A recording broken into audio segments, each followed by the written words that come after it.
What is up, everybody? It is the Warchant Report, powered by Cummins Lifestyle. Follow them on Instagram. Check out the Own and Unplugged tour going across the country. They'll be out there in Notre Dame for the Florida State game. Again, just head over to Instagram, follow Cummins Lifestyle.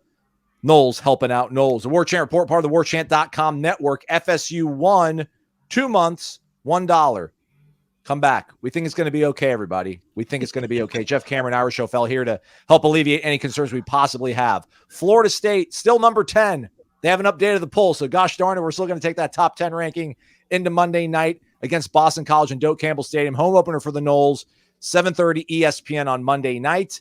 Before that gets down, though, you want to head over to the Corner Pocket Bar and Grill on Sunday for a meet and greet. Big game, LSU, USC. Jeff Cameron, Corey Clark will be hanging out at the Corner Pocket Bar and Grill. Stop by, say hi, shake some hands, make some new friends. Pre-game show with Jeff Cameron and Tom Lang, 1 p.m.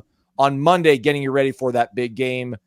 And then us here getting you ready for that big game. Guys, thanks for being here. I'm going to start things off with you, Ira, because you've just been grinding this entire week. Content machine.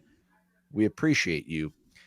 So a week now later to digest everything that's happened, whether it's in Dublin or the practice, Ira, does it ultimately feel like, yeah, Mike Norvell was right. There was 30 plays that if just one of those goes Florida State's way, everything would have worked out in Dublin. Does it feel like a few tweaks is all that's going to be needed, or is there the potential that maybe there's some more underlying things that may surface on Monday night that poses threats to the ultimate success of the team this season? Yes. Okay. Jeff Cameron. I think both are true. I think this team does have some problems that they got to fix, and I don't know how quickly they'll be fixed. And again, we spoke very highly of this team coming into the season for the same reason. The NFL scouts have talked highly of a lot of the players on this team because they're big and strong and fast. What we saw in that game was they did not play football particularly well, and so it gives you. I think it should give FSU fans a little comfort in knowing that, yeah, they played about as poorly as they could play for the most part in that game, other than a couple of stretches. And Georgia Tech played exceptionally well, and probably as well as they're going to play all season. And a lot of the elements were kind of in their favor, with it being a season opener in Ireland, in the elements and all those things. And you still only lost by 3. So that gives you an idea of the overall talent of this team. At the same time, those problems were legit. It's not like they just had bad turnover luck.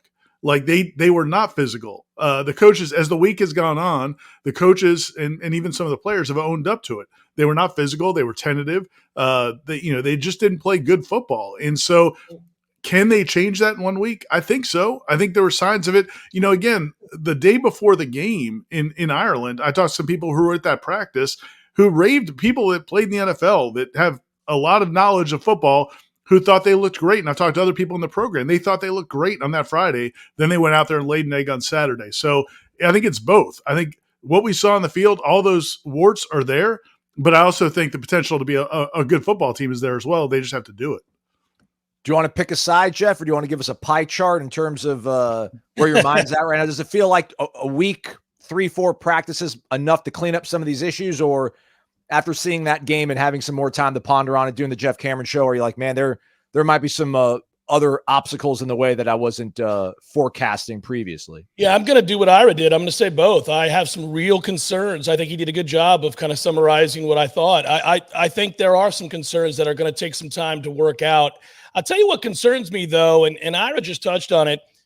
I talked to similar people who said that they thought they looked really good. We saw a lot of good practices as well, but you know who thought they looked really good? Mike Norvell. And Mike Norvell, unfortunately, had to own the fact that team didn't look prepared to play once they took the field on Saturday. So he didn't see what he thought he was going to see, and that's why you saw that faraway stare a couple times during interviews. I think he was in shock at how tentative they played.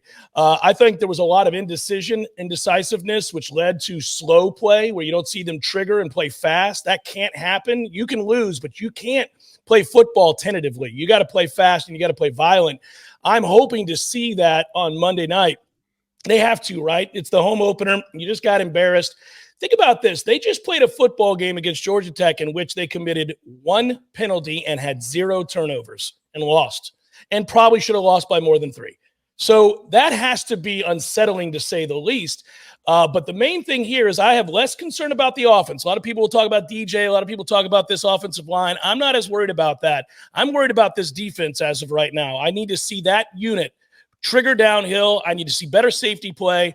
Obviously, you guys know I bring up linebackers all the time. I don't want to be a broken record, but they were atrocious in this game. So that's all got to be a lot better. Can they be a good football team? I think they can be a good football team for the reasons that Ira brought up and that others have pointed out. They have some good football players. You got to get them in positions to succeed. They got to trust what they're seeing and play fast and play violent. We'll see if that happens on Monday, because they're going against a coach in Bill O'Brien who knows what he's doing. He was a one-time National Coach of the Year. He was tabbed by Nick Saban and Bill Belichick to be their offensive coordinator. He can scheme some things up. And Ryan Day. Take the head coaching job at Boston College if you want to look at it that way. All right, Ira. So, offense, defense, I don't know how much, blame, for lack thereof a term we want to use to delegate to those sides of the ball. But watching game day on Saturday as we record this, Nick Saban's talking to Mike Elko and complimenting him on just how confusing of a defense Mike Elko runs, and said that, listen, Bryce Young had won 19 games in a row and then had no idea what was going on in that upset where Jeremy Calzada and Jimbo somehow took out Alabama. And I started thinking, well, you know what? Tyler Santucci, the defensive coordinator at Georgia Tech, was the coordinator at Duke last year with Elko, and they tripped up Jordan Travis for a large part of that football game. Maybe they just run a really complicated scheme, and that's why DJ maybe didn't look that great. So there's a new opportunity ahead for this offense.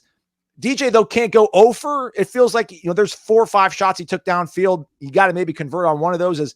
Is that something worth talking about, or ultimately is Jeff more on the nose with the defense as the one segment or the one side of the ball that really needs to kind of rise up to make things get back on track Monday against BC? No, I'm with him. And this is one area where Corey and I disagreed earlier in the week. I mean, I think Corey was more upset about the offense. Who? I was more upset with the defense during the game, and after the game and all week. Offensively, honestly, there's a couple things you could take away that are really positive. DJ had free rushers coming right in his face and somehow didn't turn the ball over. Like, I'm going to give him credit for that. There's a couple plays there that should have ended up being huge losses or turnovers that didn't. So I'm going to give him some credit there. He's played a lot of football, and that's a positive. I also think Georgia Tech, I think Georgia Tech threw some things at them that they didn't have. And I think the absence of Alex Atkins probably loomed larger than we thought. Clearly, they brought some blitzes. They brought some pressures that Florida State was not expecting and didn't handle them well. You think if Alex Atkins is there, maybe that helps. The other thing is, I think they got to do a better job with overall personnel. I think that's my biggest complaint about the offense in that game. We talked about it that night. We've talked about it all week. Settle in on your 5 offensive linemen, settle in on your best running backs, and focus on those guys until you get the game in hand. Some of those pressures were created, especially in passing situations. There's plays where you've got Jalen Lucas is the pass protecting back on 3rd and long. I mean, there just needs to be a better intentionality in terms of who's on the field. And I think we've heard that from Mike Norvell. So I think the offense is going to play better. My biggest concern still is on the defense.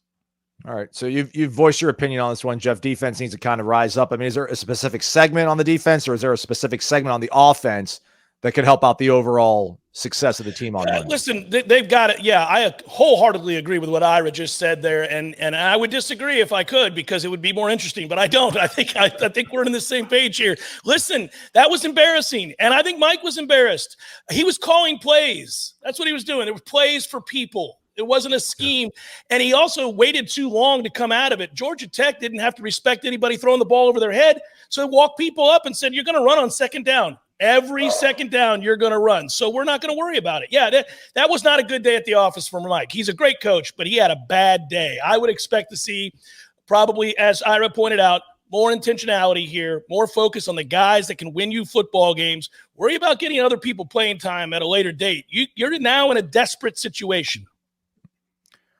Week 0 for Florida State gave them a little bit of a tune-up. Boston College, meanwhile, has not played a single football game. Don't have a lot to go off on the Eagles, but there are some trend lines possibly out there. Our Matt Lassaire caught up with Kevin Stone over on the BC beat. We'll hear from them right after this on the Warchant Report, powered by Cummins. Your favorite football team doesn't stop pushing its limits on the climb to the top, and neither does a global power technology leader like Cummins.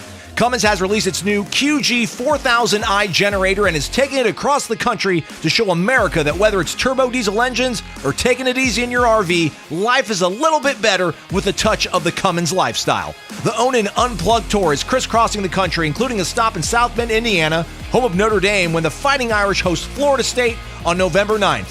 FSU will play like a champion. You come by and tailgate like one. Follow Cummins Lifestyle on Instagram for updates, and don't forget to get involved every week in generating discussion on Wake Up Warchant for your opportunity to win free Cummins swag and a chance at a portable generator or power station. Cummins Lifestyle on Instagram. Give it a follow. Welcome on back. Warchant Report powered by Cummins. Global power leader, everybody. Cummins Lifestyle. Follow them on Instagram. See all the cool things they're doing over there at Cummins as they do their On and Unplugged tour. They're taking this RV that they totally renovated and showing you how cool you can make your lifestyle and your RVs and things of that nature when you use Cummins products. Follow them on Instagram, Cummins Lifestyle. Florida State again taking on Boston College Monday night. Doak Campbell Stadium, reduced capacity as Doak gets a facelift. Boston College, their head coach doesn't realize that. He was talking about on Monday, Ira and Jeff. He's like, oh yeah, I've been Doak Campbell Stadium, 90,000 people. It's going to be loud. Won't be 90,000, but I think it'll still be pretty loud.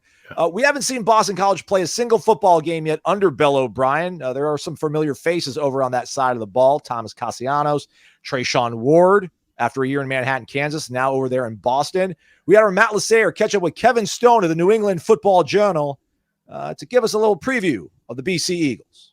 What's up, everyone? We are back again, year 2, with Kevin Stone from the New England Football Journal. Excited for this game on Monday, not the weekend, on Monday. Kind of to start off, I mean, I guess it's not an overhaul of Boston College roster-wise, but definitely for the coaching staff, bringing Bill O'Brien in. Just kind of tell us the differences there. But just walking in there and seeing how it's ran, again, having covered the Patriots, it's an NFL caliber training camp, and there is a new standard around BC. Mediocrity has sort of been the benchmark for years around here. They haven't won 8 games since 2009, I believe it is. So they're now trying to raise the standard exponentially, and I guess Monday night we'll see how far that standard has been raised already. And then as we get into the team, got to start out with Castellanos. His coming out party was kind of last year against Florida State. Do you expect him to kind of build on that, or what do you expect this year? Yeah, well, for me, it's about him being a better passer this year. I think he ran for over 2,000 yards last year, but his interception and touchdown, I think it was 15-14. 15 TDs, 14 picks. If you're going to be a good quarterback in the ACC, that can't happen. So for him, it's about taking the next step this year as a passer and as a better decision maker. A lot of his turnovers last year were either forced or just sort of trying to do too much. However, he hadn't thrown a pass in 3 years, really, before last year. All of his high school tape is all him running the football. BC didn't even know what they had with him as a drop back passer until they started seeing him in practice and game situations. So he'll be electric with his legs again. He's obviously one of the more talented running quarterbacks in the country. But for everyone around here, he's got to take that next step as a passer and a better decision maker this year. And then we'll go into the rest of the offense. You got the weapons, wide receivers, running backs. Running backs gets a little interesting considering Trayshawn Ward is originally from Florida State, came to BC way of Kansas State, but former Noles still. He's listed as or on the depth chart, I believe. What do you expect to see from him? And then what other weapons can you tell us about? Kai Robichaux will probably start in the backfield, but you're going to get a heavy dose of Trayshawn Ward. You'll see Turbo Richard. You'll see Datrell Jones, another running back. And you might even see Jordan McDonald out of the backfield as well. That's probably their deepest room, is the running back room. But then outside, they have weapons they really haven't had in a long time. Duran Bradley, transfer from Texas Tech. Big guy outside who can go up and get it, sort of body people and box guys out. On the sideline, you have Lewis Bonds, who you guys remember, last year. That's sort of Tommy's go-to target, if you will. And then another guy, Jaden Skeet. He's a local guy around here. You'll hear his name, Reed Harris, a redshirt freshman. So they're deep at receiver. Again, it's just a matter of, everything is on Tommy's plate now. They finally surrounded him with a good cast. It's just a matter of him sort of taking that next step. The one thing I will say, the offensive line, there's 2 major injuries right now. Logan Taylor, who was a transfer last year, and then Jude Bowery, who's been out the last few days. Jude might play. Logan is not going to. So the offensive line is still a question. I think they can run the ball pretty well, but that pass protection, especially against Florida State, it worries me a lot. So then going into the defensive side of the ball, a lot of transfers there as well. Again, new defensive coordinator, all that kind of stuff. What should we expect to see there just all around? A lot of pressure, I think. Tim Lewis is the new defensive coordinator, sort of known for exotic looks and a lot of pressure. So I'm expecting to see guys try to get after Florida State. But that front four, I honestly believe, is as good as anybody in the ACC.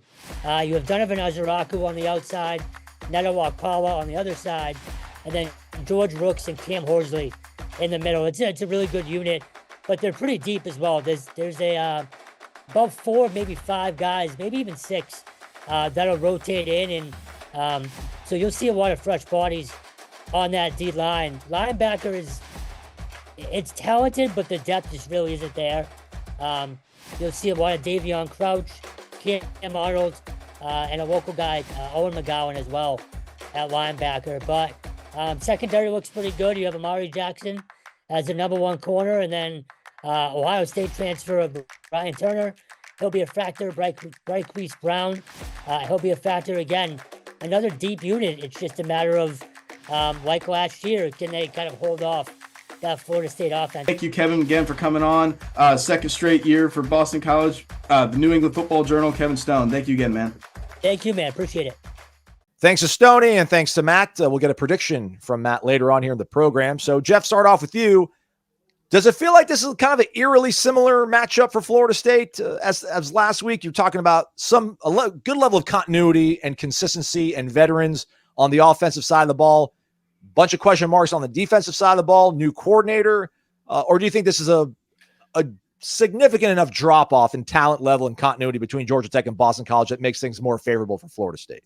I think it's more favorable for Florida State, but I will say this. Bill O'Brien, kind of a staple of his offenses, has always been to spread you out. He'll produce a lot of empty sets for Castellanos at quarterback and have 4 wide and do those kinds of things. And that's a problem because obviously if you lose lane integrity, you can have a guy who, as we saw a year ago, run wild. Mobile quarterbacks are a trouble for every team. I hate it when people say, mobile quarterbacks give Florida State trouble. Mobile quarterbacks give everybody trouble. But when you spread a defense out like that, he's only got to make a guy miss. And at the same time, we just talk about the passivity with which Florida State played on defense. The mush rush that you hear people talk about where you're trying to contain a quarterback, I've never been a fan of it. I don't think it works. I think it runs counter to everything that is intuitive about defensive football. So they can't do that again. They can't do the thing where they're worried about getting beat. You got to reset the line of scrimmage. I thought they were really soft on the defensive line in this last game. Nobody reset the line of scrimmage. You got to be physical, intentionally physical at the line of scrimmage, reset it. And then you got to be smart and make sure you keep integrity. So there are some problems that it presents. And listen, after that film that Florida State just produced, every offensive coordinator is going to produce a Georgia Tech-like system until you show you can stop it. I'm running my quarterback to death. Florida State already knew Haynes King was a very good college quarterback, was a very good and mobile runner, and they did nothing to stop him. That was an easy bet on the over for 50 yards rushing for Haynes King. I do the same thing with Castellanos here. Doesn't mean Florida State can't corral this group, and I really think Florida State can exploit the BC defense. That should be a much more even performance from Florida State offensively. In the end, I like Florida State, and I know we're going to do our predictions later, but I do think that this game could be still in the balance in the third quarter, which is unsettling when you're coming off a game that you just lost in upset fashion. What's your take on things? Are there enough parallels to last week that makes you think, 4-quarter battle, maybe some, nail biting, chewing going on for Florida State fans, or is there enough of a drop off, enough question marks on the Boston College side of things that sets up more favorably for Florida State? Definitely sets up more favorably, but yeah, after what we saw last week, first of all, there's not many teams on the schedule that I'm going to predict Florida State's going to have an easy win against until we see them play much better. From a defensive standpoint, though, yeah, I think I agree with Jeff. They cannot be tentative. That's what got them into trouble last year against Castellanos. They just kind of sat back and gave him these huge they gave him the whole field to operate with. One of the things I thought that Adam Fuller said this week that was very appropriate, very accurate, and will be important this week is you have to take grass. If you're a defensive player, you can't, the longer you let them be in space, the tougher it is going to be on you. You've got to set some edges. You've got to take grass, close in on them under control. And then you got to finish the plays, make tackles in space. Those are all areas they struggled last year. The other thing that bothered me, and you talked about Haynes King, Jeff, Adam Fuller basically said that they underestimated his speeds. Now, this is not the coaching staff, but I think the players did. He said he got the outside of us sometimes because maybe he was faster than we thought he was. How did this team go into this game so overconfident? And I still believe that's a huge part of the problem in that game. It can't be the case this week. I mean, if it is the case of this week, they've got huge problems. So this is a big game for them. But I agree with Jeff. I mean, I think the offense for BC is going to be a challenge. Castellanos, look, man, it is all feast or famine, and sometimes from quarter to quarter. There are games where he will look. There are plays and quarters where you're like, oh my gosh, how are they going to stop this guy? Then he'll throw the ball to the other team 2 plays in a row. And so, you kind of have to hope you don't get just the all-star Castellanos, the all-good Castellanos, because if you look at their season last year, they had some impressive wins. They also had some awful losses, and I think a lot of it stems from how he plays. And this is the first game for Bill O'Brien with Castellanos, and that'll be we'll have to see how that all manifests. Throughout the course of this broadcast, Jeff Cameron, you've given us several keys, I feel like, to victory. Is there a singular key or maybe a statistic other than obviously the final scoreboard points that you think Florida State needs to have the edge on to pull out a victory on Monday night? Because I think at this point, style points don't matter. Just get the win and keep moving on. Hey, you got to tackle. They tackled terribly. That's the other part of this. We can point out so many things they did wrong in this last game, but bad angles and poor tackling were chief amongst them. Now, they were tentative too, so you got a triumvirate of terrible play there on the defensive side. You got to tackle. We got to get him to the ground. You make sure he feels you. You talk about. Mike Norvell talks about he wants to feel the energy from his team. Well, when you're playing defensive football, you want a mobile quarterback to feel you when you get the opportunity to get him to the ground. I thought they waited too long last year in this game against Boston College to start to take away some of that, take some of that grass away. When they did it, you saw they were more effective. And you know why? Because it plays into the defensive instinct to go make plays and to hit, to play fast and to play violent and to hit. I got to see a team that is, frothing at the mouth. They've got to be furious about the way they played last week because it really does undercut the tenets of good football. You cannot play football by being soft and slow, and they were both last week. So tackle, play smart, play aggressive, tackle. Sounds so easy, but sometimes the game is that easy. Blocking and tackling, figure that it's always going to be one of those as the key to victory. Which one are you leaning towards, Ira Schofel? Yeah, my focus is the same. Mostly, look, man, mostly the run defense. And they've got some good backs. They had a good running game last year. They added Trayshawn Ward, as was mentioned earlier, and Castellanos was a factor as well.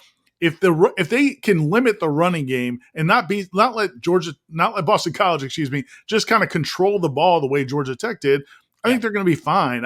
BC's receivers don't scare anybody, and especially against this secondary. I am curious about some of the personnel packages, that we see in this game and who doesn't play that played a lot last week. I'm not as, the linebackers were terrible last week.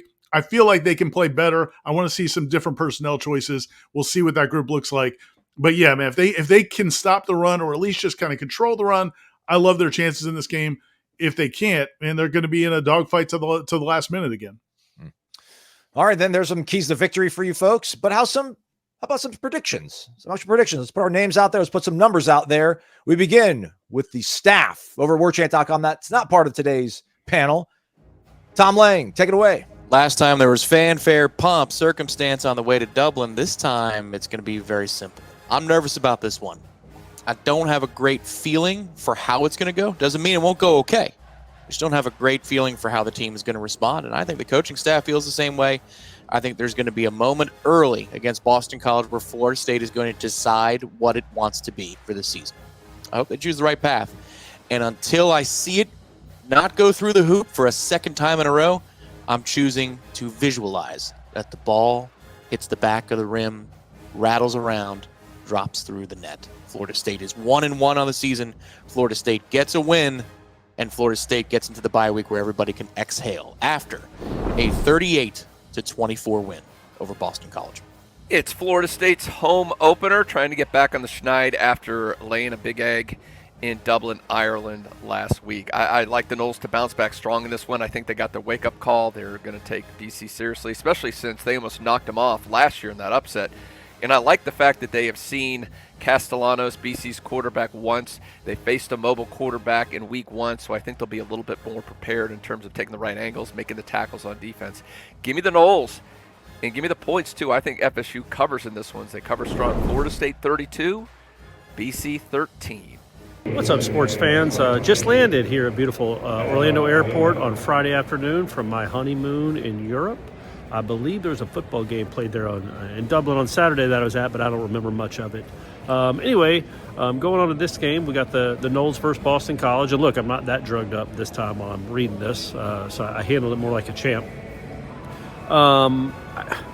Look, I think Florida State is better than they looked. They are not a dominant team, obviously, but I still feel like that offense. I think Norvell will make some very good adjustments, needed adjustments from week 1 to week 2, and we're gonna figure out who can play, who they believe in, what they didn't like last Saturday, and then what they really believe in now come Monday. And I think he's gonna have a better team. I think they're gonna play better, harder, more physical, smarter. All the above, and Boston College is no joke. Again, a bold team with a dynamic running quarterback, but I'm still going to pick Florida State by the same score. Well, no, I'll say 31-20 this time, Florida State. So I think this game is going to be another kind of low-scoring, run-the-rock game from both teams. Boston College may try to stretch the field a little bit. They got that new receiver from Texas Tech, who I think is really good. He was good as a freshman, kind of down sophomore year, but was very good as a freshman. But I do think the defenses are going to do well. I think the Florida State defensive line is going to step up, and they're going to have to because this is a matchup nightmare for them when it comes to the run. I have this game, I'll go 21-14 Florida State. I do think Mike Norvell with DJU will finally stretch the field a little bit, and that'll be, in the end, what gets them the win. Shout out Corey Clark for making an appearance this week. That was awesome. It's good to see him. He sent me a text that he's back and back on the clock, and I just sent him back a hallelujah gif. I've never been happier to see Corey Clark back in my life. Yeah, he'll be back on the Wake Up Warchant podcast that he hosts. I think starting on Monday's program. He'll be out there with Jeff Cameron on Sunday at the Corner Pocket Bar and Grill, shaking hands, back in his natural habitat. So go hang out with Jeff and Corey over at the Corner Pocket Bar and Grill, 7:00 on Sunday. All right. With that said, then, gentlemen, we bring it in close. All of our mugs right there. Is it true this thing started out at 20.5 or 21.5 on some books like a week ago? I think it was back in the summer. I think it was more. Yeah, I think it was. Yeah, the initial lines in the summer. I think had it that high. Yeah. All right, we're at 16.5 as we sit here and converse about this. So I'll begin with you, Irish O'Fell. Florida State taking on Boston College again Monday night, 7:30, ESPN, nationally televised game. For all the ills of Saturday in Dublin, they put together a good performance on Monday night. Feels like they can probably regain the narrative and change the trajectory of their season. How do you see the one playing out on Monday? Yeah, unfortunately, I mean, I think a lot of it's going to feel similar, for stretches of this game. I mean, I can't predict that this defense is going to play a sound football game until I see it. That was so jarring what we saw last week, and I don't think Georgia Tech's very good. So I still think Georgia Tech's going to be a 7-5, maybe 6-6 football team. It's taking me a while. It's going to be a while before I kind of cleanse that out of my mind. But I think Florida State's offense is going to have more success. As Jeff said earlier, I don't like BC's defense very much at all. And they didn't do a ton in terms of transfer acquisitions. So I like Florida State to win the game, but I would not pick them to cover right now. I'm going to say Florida State 34, Boston College 24. Jeff Cameron, thoughts on this one? Give us your score prediction, please. Ira and I have the exact same offensive output for Florida State. I was looking at 34-17 in this football game. I'd be elated with that, to be honest with you. And that's kind of where we're at. I'd be elated by winning over BC 34-17. That's not, that's the tough part. I do think we should see some different personnel. We already know we are. A couple guys basically lost their job last weekend. One of the safeties certainly did, and we'll see probably more of Juice Cryer in this game, I'd like to believe. I was not satisfied with the answers that Adam Fuller gave this week as to why Juice was not in the game. That had to be an internal issue. Like that was not a rotation issue. He just didn't want to say it. Yeah. Yeah. What's weird to me though is if you're in, I don't want to say in trouble. I don't know what the problem was, but let's say he was in trouble or slap on the wrist. Well, he played on special teams. Right. I've never seen a situation where a guy's suspended for a game and he still plays on special teams. Like, it's just weird. It was unacceptable is what it was, because he was a big part of the rotation all camp, and I think he's got a chance to be a good football player, and he's physical, and they need some of those guys. So we'll see. Bottom line is, I do think Florida State will get the win. I think they'll play fast. I think they'll play hungry to get a win, obviously, and that's going to be in front of those home fans. They got to cleanse themselves from that awful, awful performance. I'll take them 34-17. But Ira may not be wrong. I could see that. And when he said 34-24, it kind of clicked with me. So good pick, Ira. We'll see. Hopefully the end result is what we want to see. 31-27. I don't know which is more weird, the fact that I think Florida State can still score over 30 points after the way they played last Saturday, or the fact that I think this defense is not as good as what my eyes saw for like 25 preseason practices, and they're going to let a team that hasn't played one single football game come into their house and put up like more than 3 touchdowns. I don't know. It's all crazy. Seems like the three of us aren't real high on this defense. I mean, the thing was, as you go back and watch it, which we all have during the week, it's more and more infuriating. Like in the moment, you're just thinking, oh, maybe they schemed up some stuff and whatever. And it's like, man, it is just abdicating responsibilities. I mean, across the board, dude's just not playing defense. Again, I'm going to chalk up a decent amount of it to overconfidence. And I hope that's the case. And I think we'll see maybe a much different defense, as you said. But man, it's hard to pick it until we see them look a lot different than what they looked. Last thing on the way out, a little bonus content. As we're recording this, and by the time I get it edited and up on the site, it probably will be like third quarter of the Miami-Florida game. Everything goes all right. I know Florida State fans, Jeff, obviously a lot of the wind out of the sails, but it feels like this first weekend could go a long way to helping some of that stuff out. They were able to beat Boston College and maybe have some style points, which none of us are asking for or necessarily have predicted. But if that Florida-Miami game is a slop fest, and if Georgia kicks Clemson's teeth in, and maybe A&M upsets Notre Dame, you probably have like a little bit more, I don't know, pep in your step if you're a Florida State fan. It's going to be a really fun opening weekend, feels like. Yeah, I'm excited to sit back and watch everybody else play. We were on the national stage before everybody else, and then we had to air our dirty laundry, obviously, and look awful. Other teams will look awful today, I promise you. There will be some teams that surprisingly don't play good football, and their fans will be wondering why that was as well. But I circle back to us, if you will, as Noles. Florida State's just got to play better. That was stunning to me. Mike Norvell is a very good football coach, and you wouldn't have known it by watching that performance over in Dublin. And I think he was shocked, but he also I don't think suffers fools lightly, and I think he's a guy that probably looked in the mirror. You could hear it in his voice. He was very angry. I think he'll put his hands on things a little bit more here as we move forward. That can't happen, right? He's got good football players. That can't happen. So I think they'll play better. But I do worry a little bit about some of the personnel on defense. So it's a true test, and we'll see if they pass it, because if they lose this game, it can go sideways in a hurry, and you'll lose fan interest and everything else. We all know how ugly that could get, but I don't think they're going to lose this game. Ira, as the unofficial spokesman for FSU Twitter, how excited are those folks going to be if it's an ugly 17-13 Florida-Miami game and Clemson doesn't look great again and Notre Dame, lays an egg on national TV? How much is that going to go towards helping this fan base get back full on board on this wagon? Oh, man, there's nothing better than seeing your rivals suck. I mean, if your team's great, that's great. But seeing your rivals go through pain is huge. Man, I have seen more mentions from Miami fans on Twitter this week than, I mean, they came out of the woodwork this week. They are fired up about FSU football and the way they looked in the first week. So Florida State fans are just going to give it back. One of those fan bases is going to feel the wrath of FSU fans, especially if FSU looks halfway decent Monday night. I just want to say, though, that's evidence of the great stick-to-itiveness that fans have in general. All fans. Think about this. Miami hasn't mattered in 20 years. They haven't mattered in the football playing universe in 20 plus years, they've never won the ACC. They've been here forever. They've never won the conference, and they're talking chunk like it's 2000, like we're in the 90s. It's unbelievable, right? Yeah. And so Florida State fans can bounce back. It's in the fan genes. You don't have to. The evidence could be overwhelming that you're terrible and terrible for years, and you're like, "Oh no, we're gonna be all right. We'll be all right." It takes one game. Let Florida State blow BC out, and watch how big the chest gets, boys. How big the chest gets for Florida State fans right after that. Let's just the one moment in time this weekend I'm not excited for, and we'll see what happens. I'm not sure the time Georgia Tech and Georgia State kick off, but if Georgia Tech looks like crap for part of that game, which I wouldn't be surprised about, then it's FSU fans are gonna have to wear it a little bit longer. As people point out, that's the team that you just lost to. All right, folks, you don't have to wait much longer to see Florida State take on their next opponent. That's Boston College on Monday, 7:30 ESPN. Pregame show with Jeff Cameron and Tom Lang, 1 p.m. on Monday. There'll be a meet and greet game day over at Hotel Indigo at 4 o'clock. So if you're in the area, come hang out.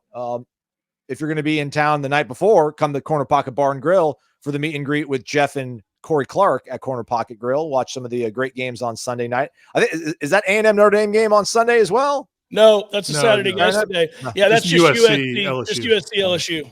All right, well, come hang out for that, everybody. Yeah. For everybody who made picks, Matt Lasser, Tom Lang, Gene Williams, Corey Clark. I don't know if Ben Spicer was in there or not. Let's see. He's Ira. That's Jeff. I'm Maslin. Thanks for watching the Warchant Report powered by Cummins.